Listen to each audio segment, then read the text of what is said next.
नमस्कार मंडळी. आजची प्रसन्न सकाळ. बाहेर येऊन सूर्यनारायणाचं आधी दर्शन घेतलं.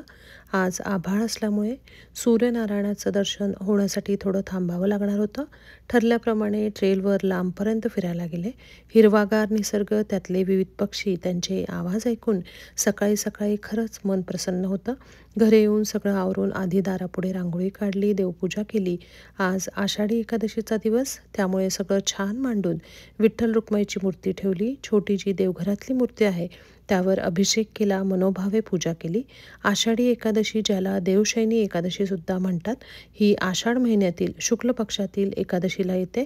या दिवसाला विशेष धार्मिक आणि आध्यात्मिक महत्त्व आहे. या दिवशी भगवान विष्णू निद्रावस्थेत जातात, त्यामुळे या दिवसाला चातुर्मासाची सुरुवात मानली जाते. आषाढी एकादशीला पंढरपूरमध्ये विठ्ठलाच्या दर्शनासाठी लाखो वारकरी एकत्र येतात. भक्तांना आषाढ महिना सुरू झाला की आपल्या विठुरायाला भेटण्याची आस लागते. विठ्ठलाच्या भक्तीत तल्लीन होऊन वारकरी पायी पंढरपूरच्या दिशेने वारी करतात. या वारीची सांगता आषाढी एकादशीच्या दिवशी होते. सर्व वारकरी पंढरपूरला पोहोचून सर्वप्रथम चंद्रभागेच्या पाण्यामध्ये स्नान करून मग विठ्ठलाचे दर्शन घेतात. या दिवशी तुळशीला सुद्धा अनन्यसाधारण महत्त्व आहे, कारण तुळस ही श्री लक्ष्मीचं प्रतीक आहे.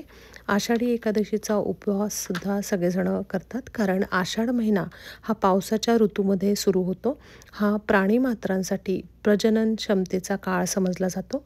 तसेच पचन बिघडवणारा देखील हा काळ असतो. म्हणून पुढील 4 महिने अनेक व्रत, वैकल्य उपवासाच्या दृष्टीने केले जातात. त्यामुळे प्रकृती उत्तम राहण्यास मदत होते. कांदा, लसूण या दिवसांमध्ये खात नाहीत. सात्विक आहार सगळेजण घेतात.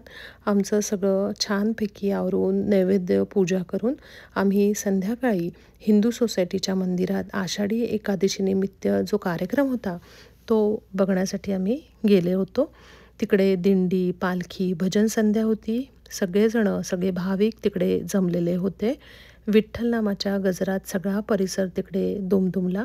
बाहेर पाऊस पडत असल्यामुळे हॉलमध्येच दिंडी निघाली.